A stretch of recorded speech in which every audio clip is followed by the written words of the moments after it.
Le café que vous buvez chaque matin peut contenir bien plus que vous ne le pensez. Des tests en laboratoire menés en 2025 ont détecté de l'acrylamide, une substance associée au risque de cancer, dans la majorité des marques de café testées. Certaines d'entre elles dépassent les limites de sécurité.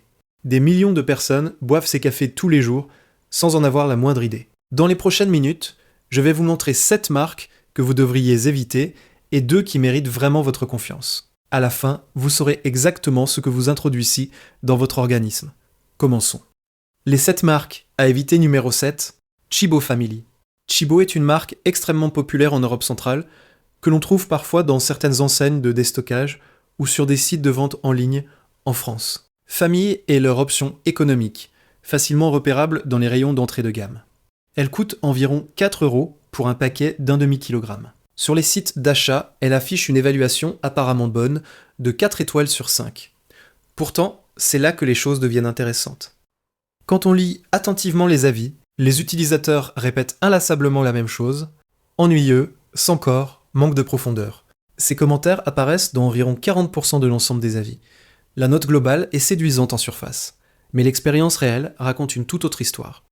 Chibo Family est un mélange qui utilise des grains d'Asie avec une teneur élevée en Robusta. Les grains de Robusta contiennent plus de caféine que ceux de l'Arabica, et ce café spécifique affiche environ 60 mg de caféine pour 100 ml. Cela peut sembler idéal pour un réveil rapide. Mais le problème est qu'un pourcentage élevé de Robusta donne souvent un goût rude, amer, et peut perturber votre sommeil si vous le consommez plus tard dans la journée.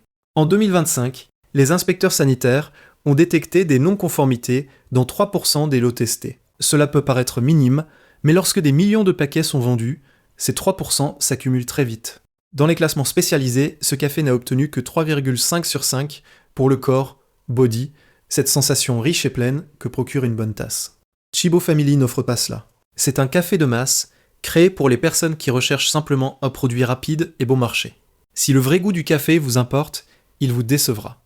Numéro 2, Grand-mère familiale, adapté pour la France. Grand-mère familiale est une véritable légende en France, une marque avec laquelle des générations entières ont grandi entourées d'une forte nostalgie liée à son nom et à sa célèbre mascotte. Ce café coûte environ 3 € pour un paquet de 250 gailles et détient une part de marché majeure dans le secteur de la grande distribution. L'attachement émotionnel est bien réel, mais la qualité est une autre histoire. Les avis des consommateurs affichent une moyenne de seulement 3,7 étoiles sur 5. Les plaintes sont constantes, goût éventé, très amer, rien d'exceptionnel. Le mélange contient environ 40% de Robusta, et des tests en laboratoire ont révélé un taux d'acrylamide de 380 microgrammes par kilogramme. L'Union européenne fixe la limite maximale à 400. Ce café se situe donc pile à la frontière. C'est légal, mais à la limite. En 2025, des actualités de l'industrie agroalimentaire ont signalé une alerte concernant des lots contrefaits qui s'étaient glissés dans les rayons de certains magasins. Environ 15% des paquets analysés lors d'une enquête contenaient des succédanés, comme des grains de soja torréfiés. À la place du café pur, le tout emballé de manière à imiter le produit authentique. Les consommateurs payaient pour du café et recevaient des ingrédients qui n'avaient jamais vu un caféier. De plus, la teneur élevée en Robusta de la version originale peut fatiguer la fonction rénale en cas de consommation régulière et excessive à long terme. Ce type de café vous vend des souvenirs tout en vous proposant un produit qui appartient au passé. La nostalgie la plus puissante, mais votre santé devrait l'être davantage. Numéro 5, le café Mokna Tari de Biedronka, adapté, les marques de distributeurs économiques d'Auchan Carrefour, Expousse ou les marques Premier Prix en sachet jaune-rouge. Le numéro 5 est représenté par les marques de distributeurs ultra-économiques des grandes chaînes de supermarchés. Ce type de café ne coûte presque rien, environ 1,60 € pour 250 grés et se vend dans des volumes gigantesques à hauteur de plusieurs millions de paquets par an. Sur les forums de consommateurs français, les acheteurs le décrivent comme étant amer comme du goudron, avec une moyenne d'évaluation de 3,2 sur 5. Des nutritionnistes sur des portails de santé l'ont qualifié de pire café pour l'estomac. Le mélange intègre jusqu'à 60% de grains de Robusta de qualité inférieure, soumis à une torréfaction extrêmement intense. Cette torréfaction excessive, très poussée, est utilisée pour masquer les défauts des grains de piètre qualité, ce qui donne à l'ensemble un goût unique, celui du brûlé. La teneur en acrylamide atteint ici 450 microgrammes par kilogramme, ce qui dépasse la limite européenne de 400. Cela signifie que chaque tasse que vous buvez contient plus de cette substance potentiellement nocive que ce que les autorités considèrent comme sûr. Par ailleurs, 25% des consommateurs signalent des brûlures d'estomac et des reflux gastriques. Une chance sur 4 est une statistique désastreuse pour un produit que vous ingérez chaque matin. Ce prix dérisoire s'explique enfin. Ils exploitent des grains de très bas niveau, les torréfient jusqu'à les transformer presque en charbon et les vendent à des personnes persuadées que tous les cafés se valent. Ce n'est pas le cas et votre système digestif se chargera de vous le rappeler.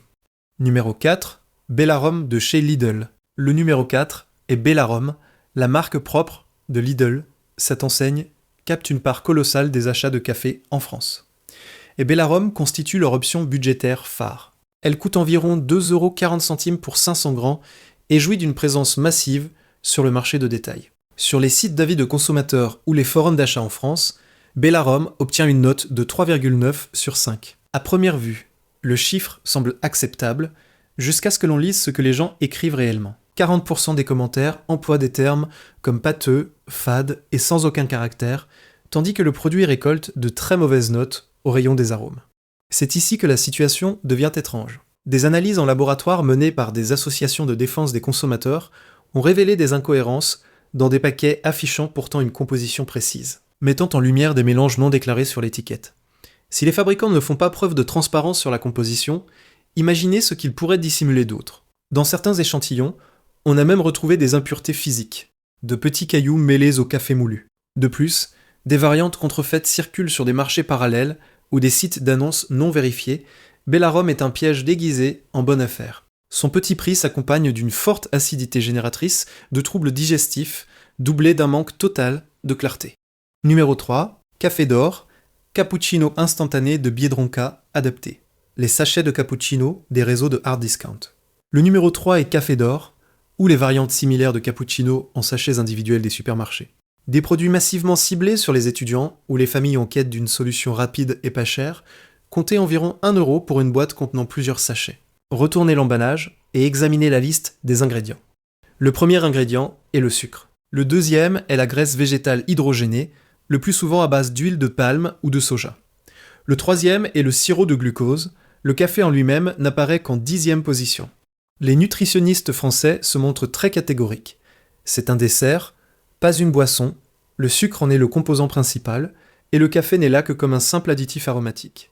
Vous absorbez un produit plus sucré qu'un beignet tout en l'appelant du café. Ce produit affiche un index glycémique de 70, une valeur assez élevée pour provoquer un pic brutal de sucre dans le sang et favoriser à terme le risque de diabète de type 2. De surcroît, l'apport en caféine ne dépasse pas 30 mg par sachet contre environ 80 mg pour un café moulu standard. Vous ne bénéficiez même pas de l'effet coup de fouet escompté, mais simplement d'un choc glycémique. Ce type de cappuccino n'est rien d'autre que du sirop de glucose camouflé en café. Numéro 2. Jacob Krönung Jacobs est une marque emblématique présente dans de nombreux pays européens et disponible dans certains points de vente ou canaux d'importation en France. Son logo orné d'une couronne verte promet une dégustation premium dans un emballage soigné. Des milliers de tonnes de ce café s'écoulent chaque année sur le marché européen. On peut la dénicher entre 3 et 5 € selon les formats. Sur les plateformes marchandes, sa moyenne dépasse les 4 étoiles. Pourtant, les avis négatifs pointent constamment les mêmes défauts. Surtorréfié, amer, aucun arôme. Lors de séances de dégustation adaptées selon des protocoles stricts d'analyse sensorielle, Jacobs a obtenu des notes très médiocres. Un signal d'alarme majeur s'est allumé dans les réseaux de distribution au sujet d'une recrudescence de produits Jacobs de contrefaçon. Des examens menés sur des échantillons suspects, issus de marchés ou de boutiques non agréées, ont révélé que les paquets recelaient du soja et de la chicorée mélangée à du robusta de basse qualité. Tout conditionné dans de faux emballages, reprenant le logo officiel. Le tarif de ces contrefaçons était souvent inférieur de 40% à celui du réseau officiel. Un indice indéniable. La version authentique recourt à un fort pourcentage de grains robusta, jusqu'à 70% dans certains lots commerciaux, ce qui déclenche des reflux gastriques chez de nombreux utilisateurs réguliers. Les nutritionnistes alertent aussi sur les déclinaisons décaféinées à bas coût. Susceptibles d'employer des solvants chimiques pour l'extraction et présentant des taux d'acrylamide à la limite supérieure des 400, Jacobs a fortement augmenté ses prix ces derniers temps. Sans amélioration notable de sa qualité, la marque vit sur sa gloire passée en offrant toujours moins. Cette couronne sur le paquet n'est, à l'heure actuelle, qu'un simple élément de décor. Numéro 1, Nescafé, y compris des déclinaisons 3e1, 2e1. Le numéro 1, le pire café de cette liste, est Nescafé.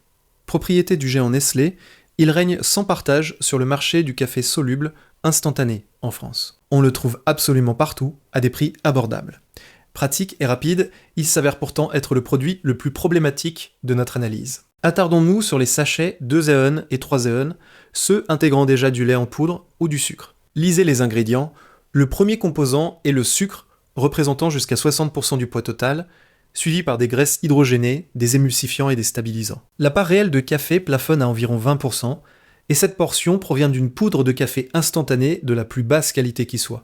Des nutritionnistes réputés en France, habitués à décrypter les produits en rayon, ont insisté, c'est une boisson de type confiserie, pas du café. Un unique sachet dépasse fréquemment l'apport quotidien, recommandé en sucre, transformé pour les personnes sensibles à l'insuline.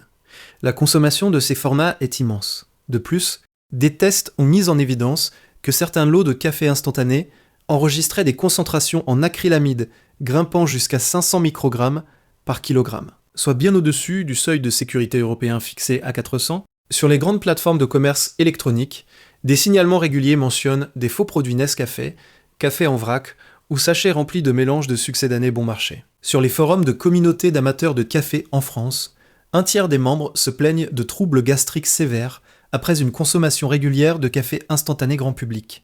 Nescafé est économique et rapide, mais c'est aussi une bombe de sucre et d'ingrédients douteux. Il décroche la première place des produits à fuir. Les bonnes nouvelles, les 2 marques recommandées après tous ces écueils, voici 2 marques qui ont obtenu d'excellents résultats au test et qui méritent toute votre attention. 1. Lavazza Qualità Oro. Lavazza est une entreprise familiale italienne fondée en 1895 à Turin. Qualità Oro, le paquet doré, est leur produit emblématique, élaboré à partir de 100% de grains de café Arabica rigoureusement sélectionnés. Dans les tests de qualité comparatifs, où les notes les plus basses sont les meilleures, Qualità Oro a décroché un score de premier ordre, 1,8, à l'inverse des marques instantanées qui réalisent de piètres performances, au-delà de 3,8. Son profil gustatif dévoile des notes florales, une douceur délicate et une texture très fine.